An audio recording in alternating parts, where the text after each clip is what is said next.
I wasn't trying to make a statement. I wasn't trying to be that kid or start some rebellion. I just wanted to sip my peppermint tea and get through the day without my head pounding or my hands shaking. That silver thermos?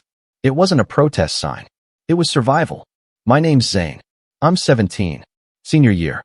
I live with my dad on the south side of St. Louis. He's a postal worker, been one since before I was born. My mom passed away when I was 13.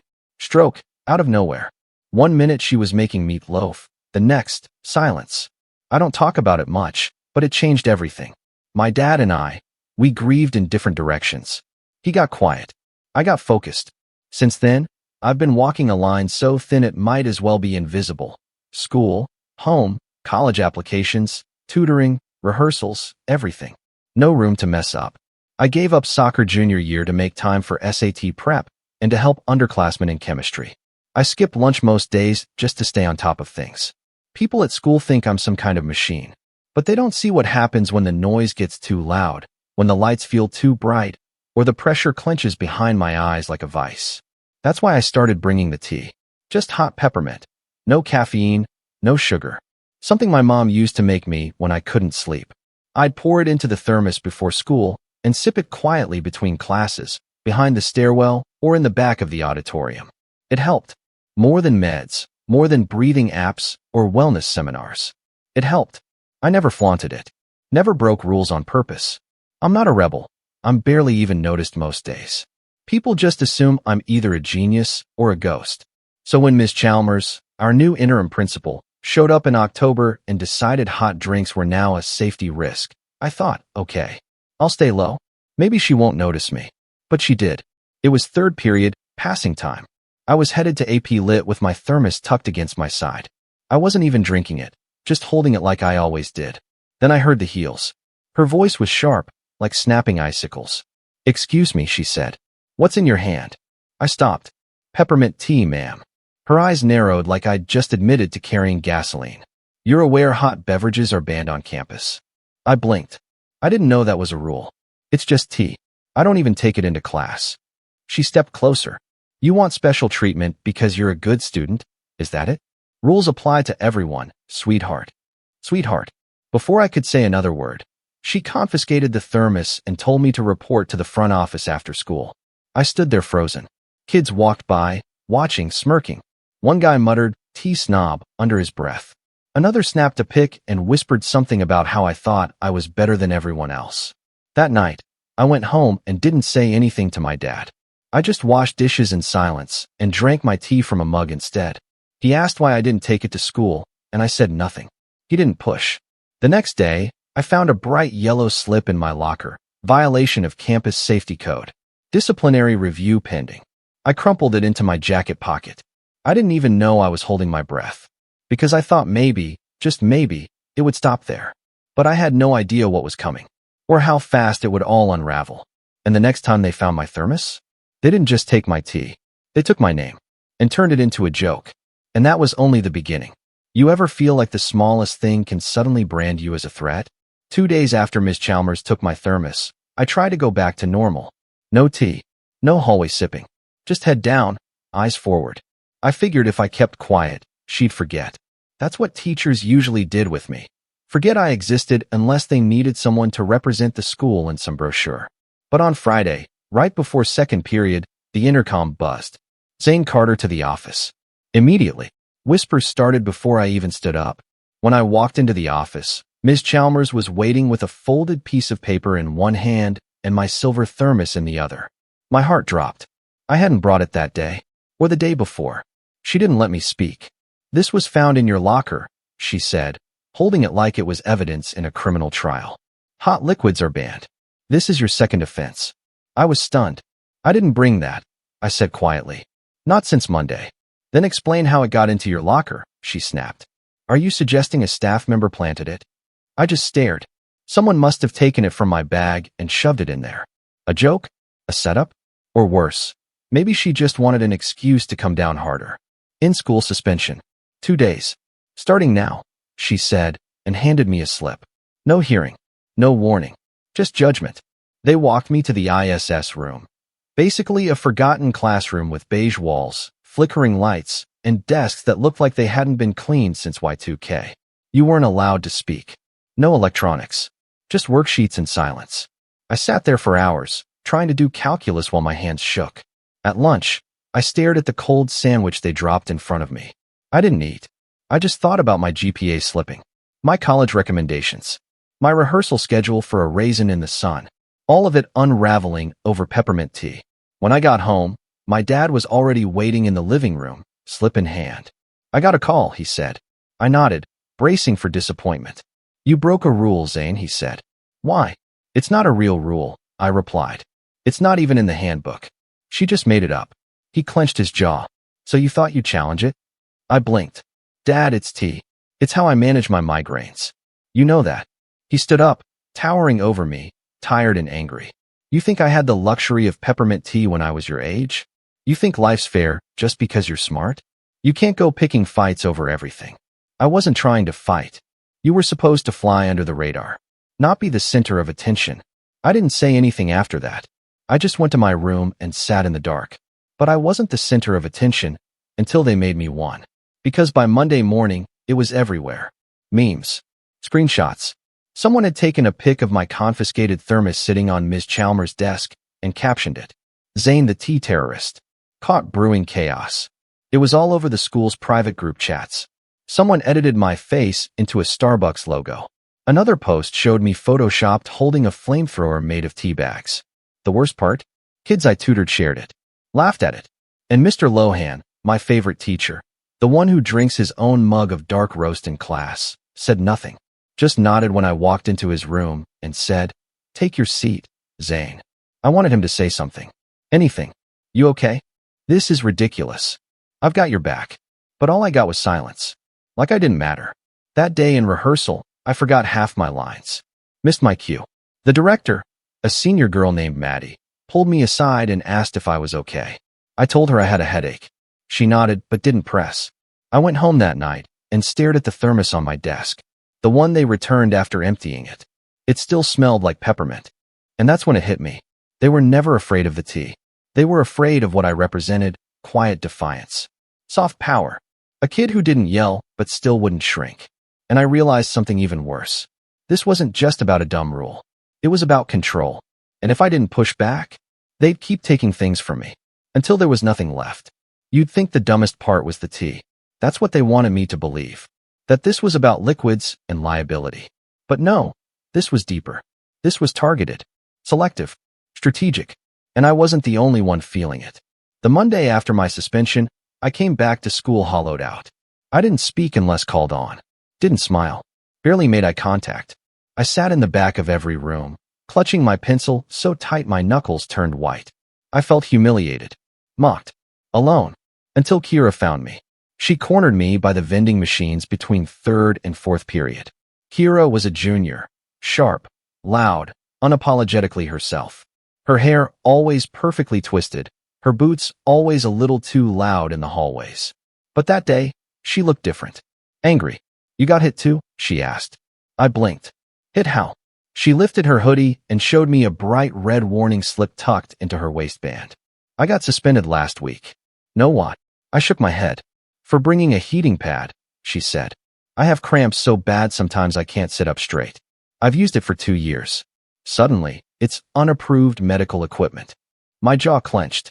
They gave me 1 day in school. Then I see the cheer squad in the locker room with hot packs before practice. No problem.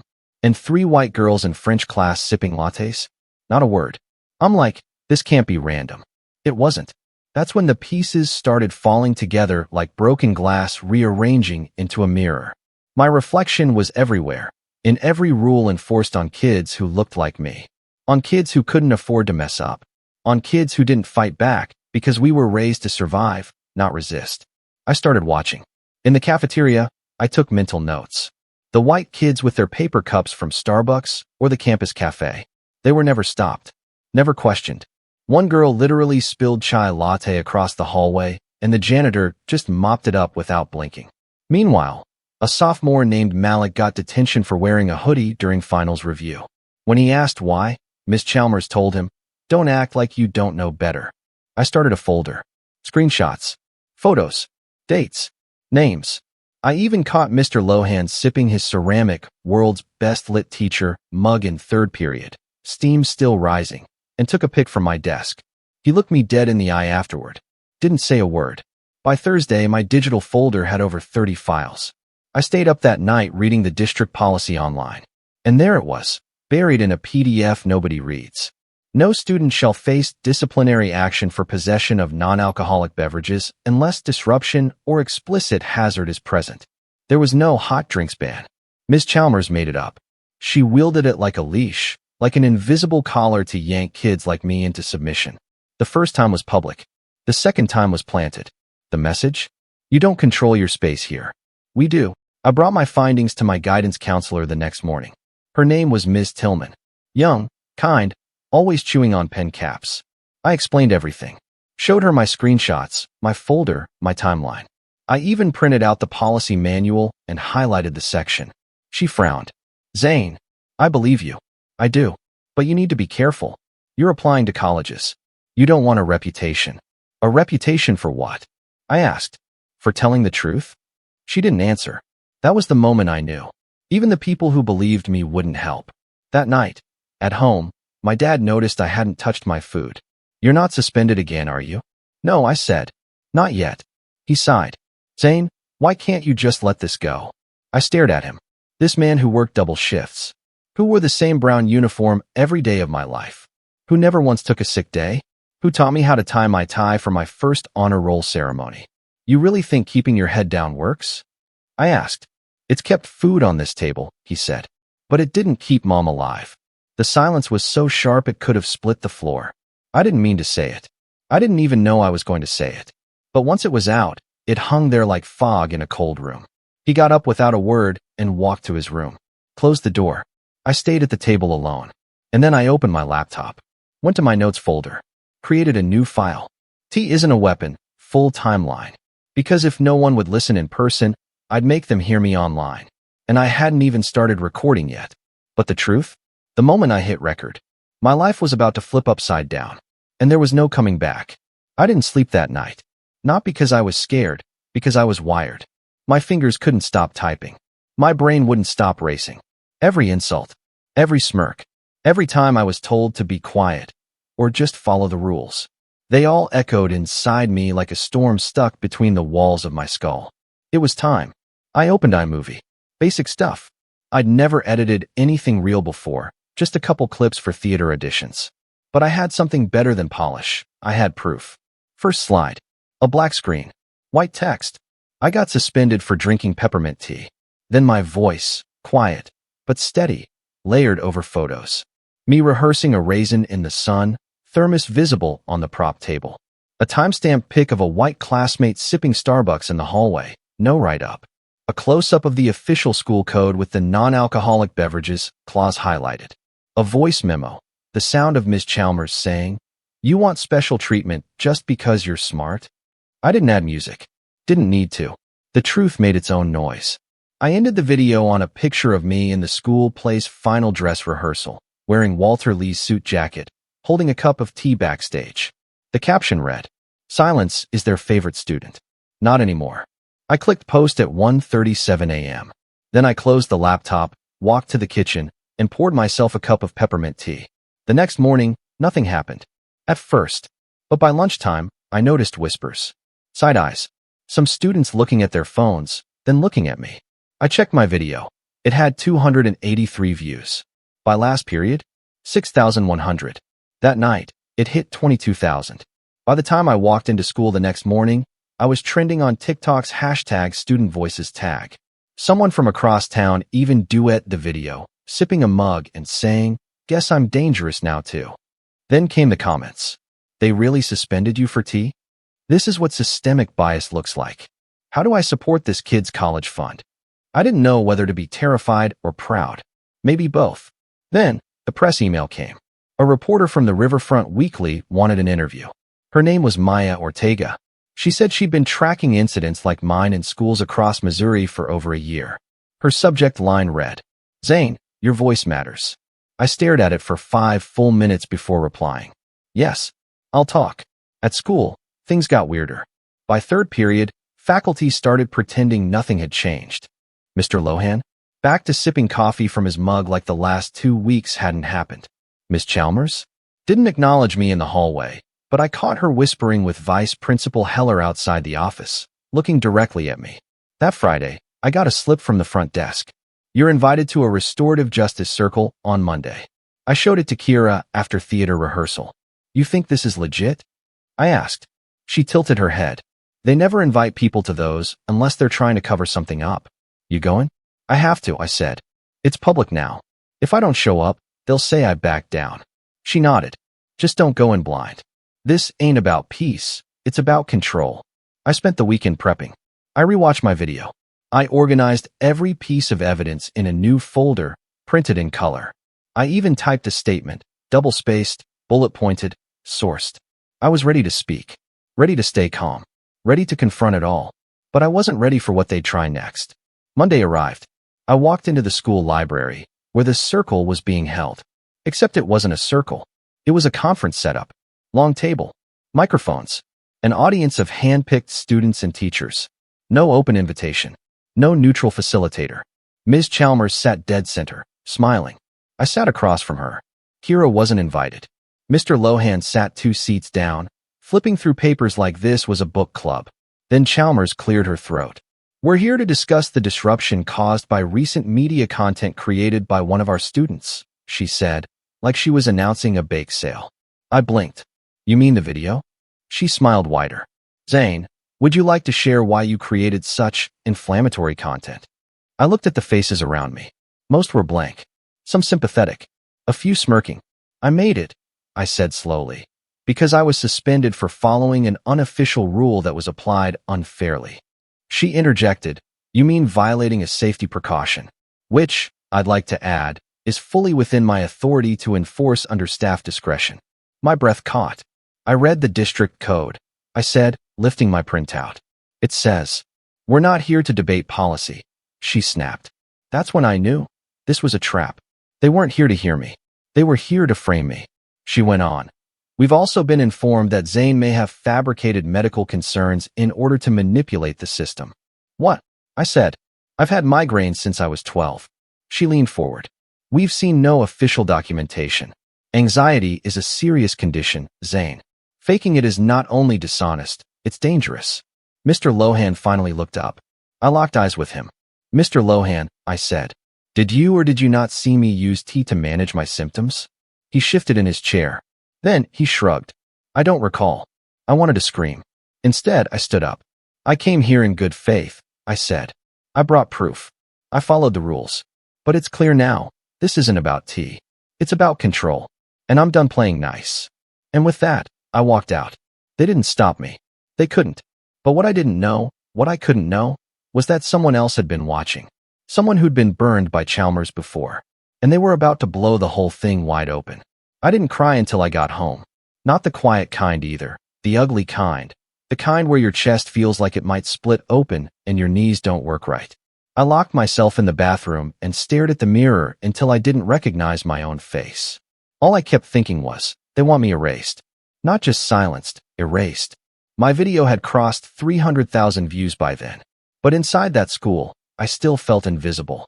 I didn't go back the next day. Dad didn't ask why. He just looked at me over his newspaper and passed me the kettle. Water's already hot, he said. That was the closest he'd come to an apology. Then it happened. That night, while I was scrolling through comments, most supportive, some awful, I got a DM request on Instagram from a name I didn't recognize. At Real Tikliu. Hi Zane. I'm Ms. Liu. I used to teach English at your school. I watched your video. I believe you. I stared at the message for a long time before replying. Thank you. But believing me doesn't really change anything.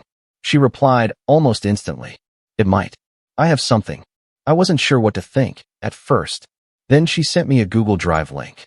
It opened to a folder titled Chalmers, Complaint Files, 2018 to 2021. Inside were scanned PDFs. At least 20.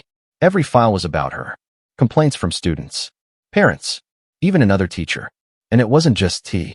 She once banned a Muslim student from using prayer beads in class, calling them distracting. She forced a girl with lupus to provide 3 separate doctor's notes just to carry a water bottle. She marked down essays that criticized the school system as aggressive tone. Then the big one. A formal disciplinary warning issued by her previous district for racially biased enforcement of unlisted conduct expectations. It was buried, never made public, but Ms. Liu had copies. She'd kept them just in case. I knew she'd try it again, she wrote, but I didn't think it would get this far. My hands were shaking. This was the moment. The break in the wall. I forwarded everything to Maya Ortega, the journalist who interviewed me. She responded with 3 words, "We're running it." And then, silence. For 2 days. No texts. No emails. I went to school, kept my head down, ignored the whispers.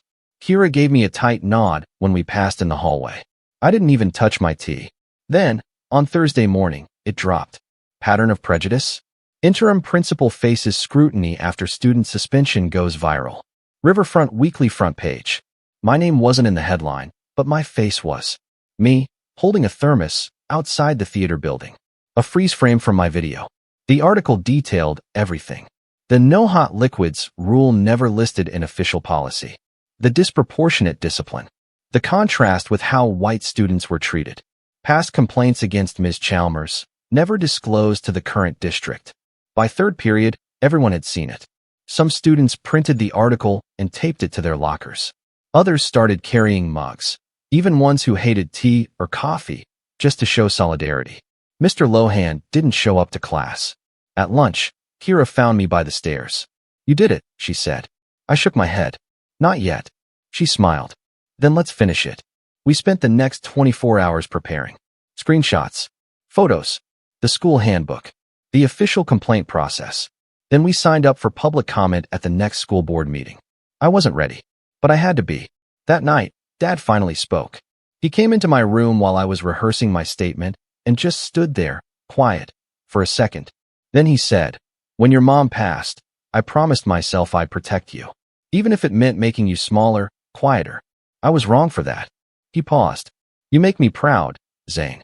And scared, but mostly proud. I didn't cry, but I did hug him. The next day, the principal's office tried to do damage control. They sent an all-school email titled, "Unity in Times of Division." They quoted Dr. King badly. They announced Ms. Chalmers was taking a brief administrative leave for personal reasons. But we weren't backing down. At the school board meeting, Kira and I were the only students on the docket. The boardroom was packed. Parents, teachers, community members, even a few local reporters. I stepped up to the mic, heart hammering like a drum in my throat. I spoke. For exactly 4 minutes and 42 seconds. I laid it out, clear, calm, and relentless. Not just about me, but about every kid who's ever been told to sit down and shut up. I ended with, "Rules without reason aren't rules. They're weapons." The room went still. The board members stared, stone-faced. But a few nodded. Then Kira stepped up and spoke. Her voice cracked, but she kept going. She talked about her heating pad, her detention, the whispers that followed her into class. When she finished, someone in the back stood up and clapped. Then another, and another. The board meeting didn't end with fireworks. No one was dragged out in cuffs. But we didn't need that. Because change doesn't always announce itself. Sometimes, it starts with a thermos and ends with a microphone. But we still had one more surprise coming. One more twist, just days away, that would change everything again. 3 days after the school board meeting, just when the dust seemed to settle, I got an email. Subject line: Invitation to Restorative Justice Circle, student-led conversation on school culture. I clicked it, hesitant. It was from the vice principal, Ms. Armitage. She was newer, quieter, and not exactly on Team Chalmers. The email said the school wanted to listen to all voices and begin a healing process. The language was perfect, so carefully neutral. I read it 3 times. Healing, dialogue, rebuilding trust. I wasn't dumb. I'd read enough think pieces to know these circles could be traps. But still, maybe this was something real. Maybe they were finally listening. Kira and I talked it over. She agreed to come too, just in case. That Thursday, we walked into the library's back room where the circle was being held. There were folding chairs arranged in, well, a circle. Bottles of water on a table. Little cards with our names printed in blue marker. There were maybe 12 people in the room. A few students, a couple teachers, a district equity liaison, and Of course, Miss Chalmers. She sat straight-backed in the corner, in a dark purple blazer, holding a legal pad and a pen like she was preparing for court. I immediately knew this wasn't what they'd promised. Still, I sat. Kira sat beside me. The meeting began with introductions. Then a white teacher named Mr. Daly talked about perspective. He said the last few weeks had made a lot of us uncomfortable. He said words like cancel culture and miscommunication. That's when the bait snapped shut. Miss Chalmers leaned forward, cleared her throat, and said, "Zane, I want to thank you for sharing your truth. But I need to correct a few things for the record." Everyone went quiet. She smiled, then continued. "Your video, while compelling, omitted key facts. You never disclosed a medical reason for your tea. You refused to comply with a clear safety request. You disrupted the learning environment with your actions." I opened my mouth to speak, but the district liaison raised a hand. "Let's let everyone speak their piece, Zane." Their piece? This wasn't dialogue. It was deposition. Then Chalmers said the part that broke me. "Frankly, Zane, I worry that this campaign of yours, because that's what it is, has endangered your classmates and harmed our school's reputation. And frankly, I have to ask whether your anxiety is real or a convenient excuse." Gasps. One of the freshmen across the room muttered, "What the hell?" Kira stood up. "That's not okay. You don't get to question someone's diagnosis." The liaison cut her off. "Let's remain civil. This is a restorative space." Restorative? I was being dismantled in front of people I barely knew. Then, like icing on a moldy cake, Mr. Lohan, the same teacher I once admired, cleared his throat. He looked at me, then at the group. "As an educator, I understand both sides here. We don't always understand the pressure administration faces. Ms. Chalmers has dedicated her life to this work, and sometimes students don't see the full picture." He didn't even say my name. Didn't even look at me when he said it. That's when I snapped. I stood up.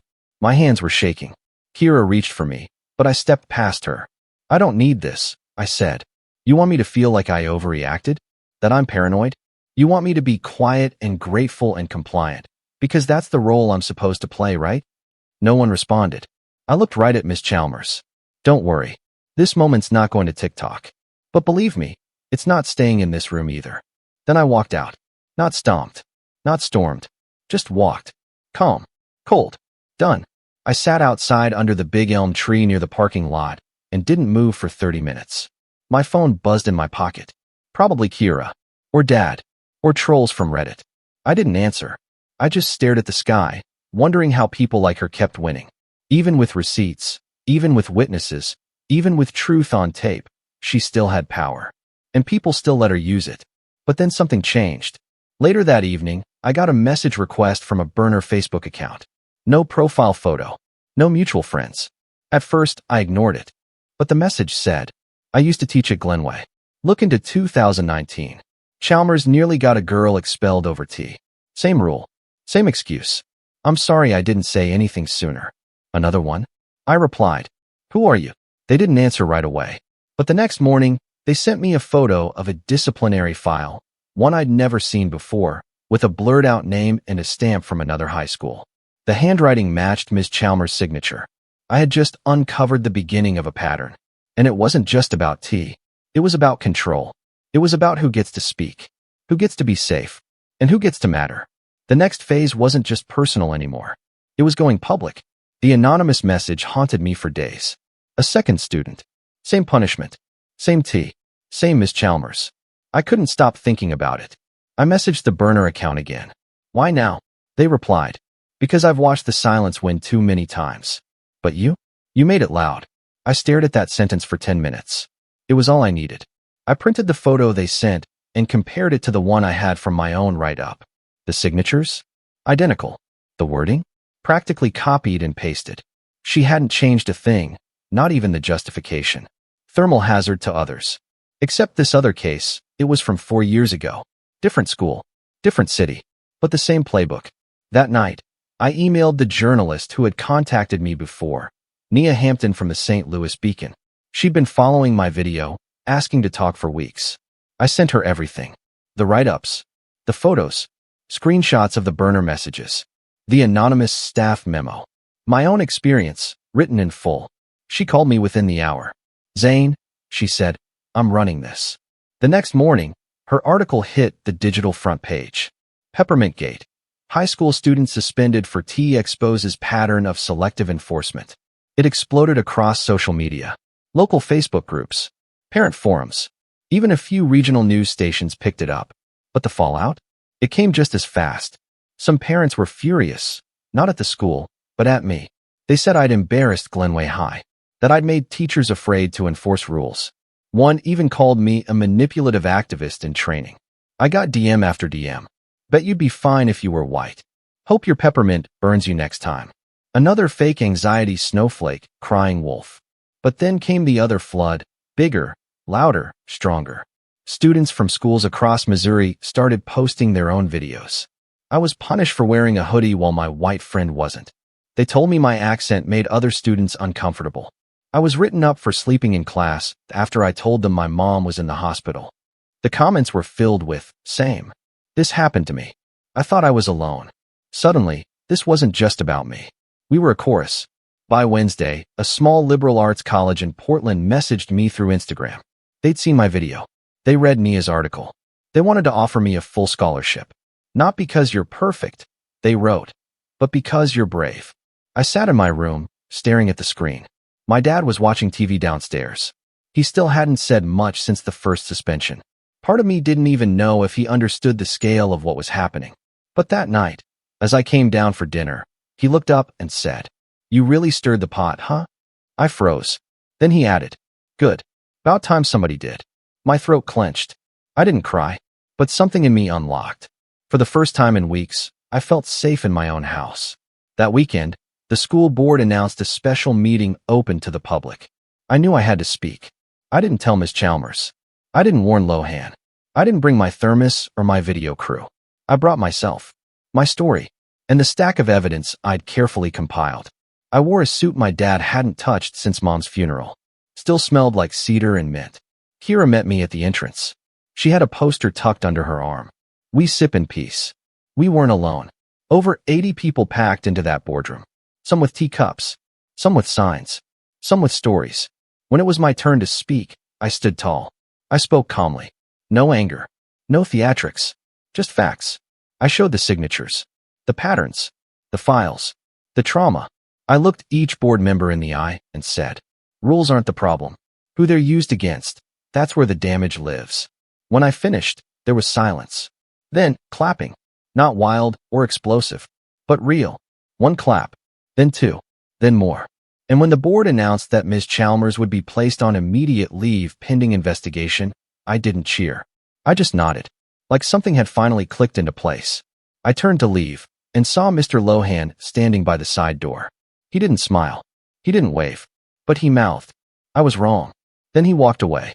It didn't fix everything, but it was enough. Back home that night, I made myself a cup of tea, peppermint, no sugar, in the silver thermos my dad gave me. And I sat by the window, watching the city breathe. Finally, it was my turn to exhale.